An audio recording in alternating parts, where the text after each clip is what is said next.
सम्मानित मंच और यहाँ उपस्थित सुधीजन, लोक का प्रभास पुस्तक का लेखन जो है वो एक एक्सीडेंटल प्रक्रिया है। मतलब मैं तो गया था राय साहब के पास कुछ बच्चों को लेकर के कि आप थोड़ी इनका मार्गदर्शन करिए, कुछ अच्छा प्रयास करना चाहते हैं अपने शोध में। वो स्नातक पूरा नहीं करने वाले बच्चे थे, अभी BA first year second year के बच्चे थे।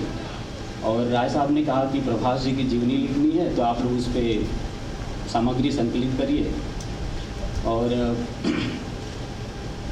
वो बच्चे तो नहीं कर पाए, वो काम बाद में मेरे ज़िम्मे आया और उस काम को मुझे करना पड़ा। ये मार्च 2014 में काम शुरू हुआ था और सबसे 3 फेज़ इसके थे। पहले चरण में अलग अलग स्थानों पर जाकर के जहाँ जहाँ प्रभास जी ने काम किया था उनसे सामग्री संकलित की गई। दूसरा जो चरण था उनको टाइप किया गया, कुछ इंटरव्यू लिए गए थे, उनको टाइप किया गया और उससे जुड़ी हुई कुछ पुस्तकें थी, उनको इकट्ठा किया गया। और तीसरे चरण में इसका लेखन का कार्य हुआ। एक तरह से इसके निर्देशक जो थे वो श्री राम बहादुर राय थे। राम बहादुर राय जी का काम करवाने का तरीका बहुत बढ़िया है। हमारे गांव में बछड़े को जब निकालते हैं तो वो तरीका अपनाते हैं। उसको पहले बड़ा हल नहीं देते, पहले उसे कंधे पर छोटा जुआ रखते हैं, फिर उसमें एक लकड़ी बांध देते हैं, फिर एक छोटी खुटहरी लगाते हैं और उसके बाद हल देते हैं। इन्होंने हमसे कहा कि पहले आप सामग्री संकलित कर दीजिए, फिर हम लोग लिखने के लिए सोचेंगे कि कौन लिखेगा, कोई योग्य व्यक्ति लिखे उसके बारे में। हमें लगा कि अच्छा काम है, मैं खोजबीन करता हूँ, भाग दौड़ करके थोड़ा समय था, मैंने कर दिया। फिर सर ने कहा कि जो कर दिए हैं, जो आपको ठीक लगा है वो लिख दीजिए। फिर इन्होंने कहा कि जो पहला हिस्सा है, जो बचपन का है या जो हिस्सा बाकी दिल्ली के लोगों से अछूता है, खासकर इंदौर, भोपाल, नई दुनिया, दैनिक मध्य देश और सुनवानी महाकाल, 3 जगह उन्होंने काम किया था शुरुआती दौर में। ये 1965 के पहले की बात है। तो वो हिस्सा सर ने कहा कि आप लिख दीजिए। बाद में सर ने कहा कि आगे वाला हिस्सा भी लिख दीजिए, उसमें हम कुछ चीज़ें जोड़ देंगे। फिर किताब बन गई। तो ये जो तरीका है, ये हमें याद आया कि हम गांव में जब हम लोग छोटे थे तो बैलों को बछड़े को निकालने के लिए तरीका अपनाया जाता था। काश इस तरह की प्रक्रिया विश्वविद्यालयों में अपनाई जाती है। तो मैं पीएचडी कर चुका हूँ, लेकिन मुझे कहने में कोई संकोच नहीं है कि पीएचडी करने के दौरान मुझे पता नहीं चला कि पीएचडी कैसे करते हैं। पुस्तक लिखने के दौरान, प्रभास जी की जीवनी के दौरान हमें पता चला कि शोध कैसे करते हैं और उसका निष्कर्ष कितना अच्छा होगा ये तो नहीं कह सकता मैं, क्योंकि मेरा पहला प्रयास है। फिर भी जितना ईमानदार कोशिश हो सकती है वो मैंने की है और पुस्तक आप सबके सामने है। कुछ मुख्य बातें हैं जो मैं बताना चाहता हूँ। इसमें जो सामग्री है वो ज़्यादातर प्राइमरी है, प्राथमिक जो माध्यम थे उससे ली गई है। बहुत कम 2-4 ऐसे आपको उदाहरण मिलेंगे जिनको किसी किताब से लिया गया है। अधिकतर सामग्री लोगों से सीधी बात करके ली गई है, चाहे परिवार के लोग हों। खास करके सुभाष जोशी जो उनके छोटे भाई हैं, उन्होंने बड़ी मदद की है। माता जी यहाँ बैठी हैं, इन्होंने बीच बीच में मार्गदर्शन किया। संदीप जी हैं, सुभान जोशी हैं और इंदौर में कमलेश सेन है, एक लाइब्रेरी है नई दुनिया की, उसके देख रेख करने वाले हैं, आज यहाँ आए हुए हैं इंदौर से इसी कार्यक्रम के लिए। उन्होंने बहुत पुरानी सामग्री जो 1960-65 के आसपास की थी, जो प्रभास जी ने शुरुआती दौर में लिखना शुरू किया था, विनोवा पर उन्होंने 39 दिन का एक अंक निकाला था। तो पूरा अंक मुझे कमलेश सेन की मदद से मिला, तो बहुत हम आभारी हैं उनके प्रति। और बहुत मूल सामग्री है, उसका जिक्र है, परिशिष्ट में उसका काफ़ी हिस्सा दिया गया है इस पुस्तक में। दूसरा, इंडियन एक्सप्रेस चंडीगढ़ का जो आर्काइव है वहाँ से काफ़ी हमें मदद मिली। मुकेश भारद्वाज सर यहाँ आए हुए हैं, जनसत्ता के संपादक, इन्होंने बीच बीच में काफ़ी मदद की हमारी इस चीज़ को इकट्ठा करने के लिए। और कुछ जो प्रभास जी के दोस्त रहे हैं शुरुआती दिनों के, जैसे मुकुंद कुलकर्णी हैं, सरोज कुमार हैं, मुकुंद यहाँ पर एक बालकृष्ण गोदने जो छोटे बचपन में कंचे खेलते थे प्रभास जी के साथ, उन्होंने बहुत सारी बातें, वो पतंगे कैसे बनाते थे, पतंग में जो डंडी लगती थी उस डंडी को कैसे छीलते थे, ये छोटी छोटी बातें उनके माध्यम से या बचपन के कुछ साथी थे उनसे पता चली है। तो ऐसे कुछ लोगों को, लगभग 150 लोगों का मैंने साक्षात्कार लिया, जिसमें एक किसी ऑफिस में उनके कर्मचारी काम करने वाले लोगों से लेकर के अभी आप जितने संपादक लोग हैं या बड़े बड़े पदों पर बैठे हैं उन लोगों तक से बातचीत की मैंने।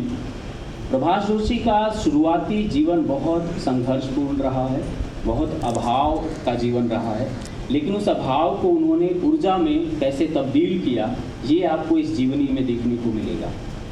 छोटी छोटी बारीक से बारीक चीज़ को उन्होंने सकारात्मक तरीके से इस्तेमाल करने का प्रयास किया और उसके माध्यम से ही उनका जीवन निर्मित हुआ है। मूल रूप से ये था, वो दुनियादारी को, परंपराओं को महत्व देते थे, लेकिन किसी और की परंपरा को ठेस पहुँचे या उनके प्रयास से किसी का कोई नुकसान हो ऐसी कोशिश उन्होंने कभी नहीं की। विनोबा से जुड़कर वो आधुनिक शिक्षा का विरोध किए, इसीलिए उन्होंने जो प्रमाण पत्र वाली शिक्षा है वो बहुत ऊंची नहीं लिया। वो अपने दोस्तों के साथ एक इकबाल के शेर घूम घूम के गलियों में गाते थे कि हम उन पुस्तकों को काबिले जब्ती समझते हैं जिनको पढ़कर बेटे बाप को खपती समझते हैं। तो ये दोस्तों के साथ वो घूम घूम के लोग गाते थे, एक दूसरे को सुनाते थे। उनका जीवन जनसत्ता के पहले, जनसत्ता और उसके बाद, ये 3 हिस्सों में लगभग विभाजित है। इस पुस्तक से ये पता चलेगा आपको कि प्रभाष एक ऐसे कर्मपथ पर एक के बाद एक अग्रसर हुए, आगे बढ़ते गए, और इसमें सबसे ज़्यादा योगदान उनकी कर्मठता का है। जहाँ भी वो गए उनको जो भी काम दिया गया या जो भी उन्होंने काम लिया उसको जिम्मेदारी से किया। एक छोटा सा वाकया है, मैं सुनाना चाहता हूँ। सुनवानी महाकाल गांव में जब वो पढ़ा रहे थे तो 25-26 साल के आसपास उनकी उम्र थी। उस गांव में बच्चों को अगर आम के बारे में पढ़ाना होता था तो वो अमराई में लेके जाते थे और वहाँ बताते थे कि देखो ये जो इसका बीज, ये जो फूल है वो गिर रहा है, वो इसलिए कि इसमें इसके तने में पानी की कमी है। छोटी छोटी चीज़ें वो प्रैक्टिकली दिखाते थे। उन्होंने पूरे गांव में श्रमदान का प्रयोग किया, सारे लोगों को लगाया। गली में उस समय लालटेन के लिए खंभे गड़वाए। लालटेन में एक आदमी ग्राम सभा की तरफ से रोज़ तेल डालता था और जिसके घर के सामने लालटेन होती थी वो रोज़ शाम को जला देता था और सुबह बुझा देता था। इस तरह से उस 1960 के पहले 58-55 के आसपास उन्होंने उन गांव में रोड पर चिराग का, उजाले का प्रबंध करवा दिया था। ऐसे ही रास्ता बहुत उल्टा था। उस गांव में कोई पढ़ाने नहीं जाना चाहता था, लगभग घुटने तक कीचड़ होता था बारिश में। प्रभाष जी ने टेकरी से छोटे छोटे पत्थरों को उठवा करके लोगों के श्रमदान से उसमें डलवाया। कम से कम खर्च में रोड बनी, लोग उसका इस्तेमाल किए। तो मेहनत बहुत की उन्होंने चीज़ों को संवारने के लिए।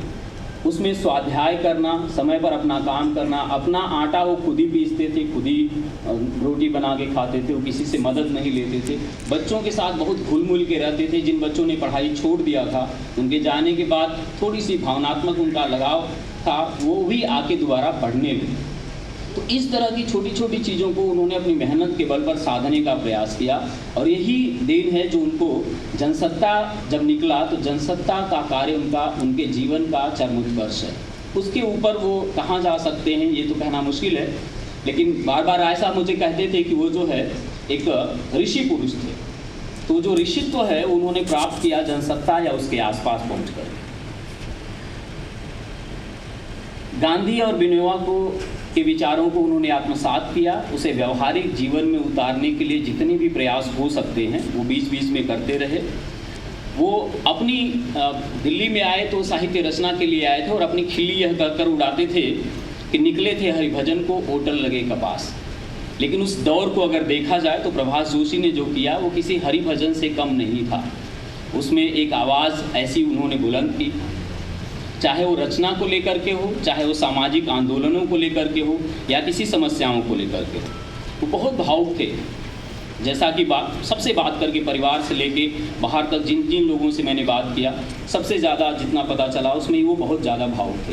लेकिन मेरा अनुभव है व्यक्तिगत कि अति भावुकता एक ऐसा गुण है जो मनुष्य को मनुष्य में मानवता का भाव बनाए रखती है। यह गुण उनमें था। मेरी समझ से जिस हिंदू धर्म की वो पैरोकारी करते थे वह मानवता को तरजीह देता है, जिसमें सद्भाव, सहयोग, करुणा जैसे भाव शामिल हैं। वही मानव दृष्टि अपने खोल में छिपे तमाम खामियों के बाद भी भारत को मध्य एशिया होने से बचाए हुए है। इतना ज़रूर लगता है कि कहीं कहीं उनकी कलम उन पर हावी हो जाती है और उस स्थिति में ऐसा लगता है कि वो भटक गए हैं। उनके इस पहलू की काफ़ी आलोचना भी हुई है। प्रभाष जी के कुछ महत्वपूर्ण काम हैं। उन्होंने पत्रकारिता के मानदंड को बनाए रखा और दूसरों को भी इस तरह का कार्य करने के लिए प्रेरित किया। उन्होंने हिंदी पत्रकारिता को एक नई भाषा दी, लोक के शब्द प्रचलन में लाए। वह भाषा पाठकीयता और प्रभाव की दृष्टि से बहुत ही नायाब है जिस लोक भाषा का उन्होंने इस्तेमाल किया है। सुशील दोषी एक कमेंटेटर हैं जिन्होंने रेडियो से कमेंट्री की शुरुआत की थी।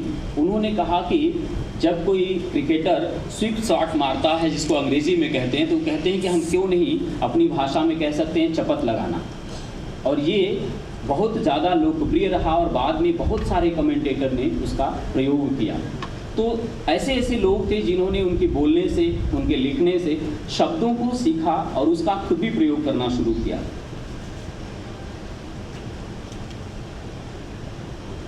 इसमें ऐसा करके उन्होंने भवानी प्रसाद मिश्र की पंक्ति है, जिस तरह तू बोलता है उस तरह तू लिख, को सार्थक करने की कोशिश की है।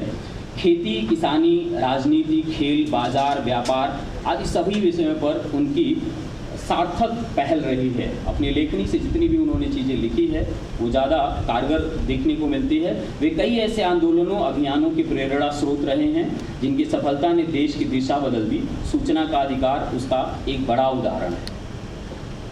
जैसे रामनाथ गोयनका उनको किसी न किसी प्रयोजन में लगाए रखते थे। उन्होंने रामनाथ गोयनका की मृत्यु पर एक बहुत ही भावुक लेख लिखा है और उसमें लिखा है कि रामनाथ गोयनका के जाने के बाद ऐसा लगता है कि जीने का प्रयोजन खत्म हो गया, क्योंकि वो किसी न किसी उद्देश्य से उनको हमेशा प्रयोजन में लगाए रखते थे। वैसे ही प्रभाष जी दूसरे लोगों को जो सामाजिक क्षेत्र में काम करते थे उनको किसी न किसी काम के लिए हमेशा किसी न कोई एक उद्देश्य लेकर उनके पास जाते थे या उनको अपने उद्देश्य में शामिल कर लेते थे। उनके जाने के बाद इस क्षेत्र में एक बहुत बड़ा अभाव पैदा हुआ है। आगे पता नहीं वो भरेगा या कैसे रहेगा। उनकी इस प्रकार के प्रयास की सकारात्मकता को चिन्हित करने के लिए यहाँ गोविंदाचार्य जी बैठे हैं। उनकी एक लाइन है, प्रभाष जी की खासियत थी कि वे योजनाएं ऐसी बनाते थे जैसे अगले 100 साल तक जीना हो, लेकिन साथ ही उनके क्रियान्वयन के लिए टीम बनाने और लोगों को सहेजने समझाने की इतनी गंभीर कोशिश करते थे जैसे उन्हें जीने के लिए आज का ही दिन मिला हो। ऐसा करके उन्होंने बहुत सारे कामों को अपने अंजाम तक पहुंचाया। अगर इसका उदाहरण देखना हो तो पुस्तक में एक अध्याय है सूचना के अधिकार को लेकर के। वो आंदोलन कैसे शुरू हुआ और कब ख़त्म हुआ ये आप पढ़ के देख सकते हैं। आज के दौर में बड़ी चुनौती उनके विचारों को आगे बढ़ाने की और उन्हें सार्थक बनाने की है। अब यह पुस्तक आपके हवाले है, आप उसको पढ़ें और सुझाव दें। पुस्तक में कुछ अगर अच्छा बन पड़ा है तो वो हमारे मार्गदर्शक श्री राम बहादुर राय की देन है, और कुछ अगर बुरा हुआ है तो वो हमारी अल्पज्ञता है। जहाँ ज्ञान बहुत कम था वहाँ कुछ कम ही हुआ होगा, ये निश्चित है। इसके लिए मुझे थोड़ा सा आभार व्यक्त करना है और बस कि प्रभाष परंपरा न्यास परिवार के जो उनके लोग हैं, राय साहब और बाकी जो साथी हैं जो प्रभाष परंपरा न्यास को चला रहे, उन सबका आभारी हूँ मैं, जिन्होंने मुझे मौका दिया काम करने के लिए, विश्वास जताया मेरे ऊपर। और विशेष आभार उन लोगों का भी है जो लोग प्रत्यक्ष और परोक्ष रूप से किसी न किसी रूप में मेरी मदद करते रहे। खास करके मेरे परिवार में मेरी पत्नी, जिन्होंने कहा था कि ये पुस्तक जो है मेरी नई सौत हो गई है। वो जो है रात दिन इसी में लगे रहते हो, कोई काम नहीं करते। तो मैं सबका आभारी हूँ दिल से और धन्यवाद।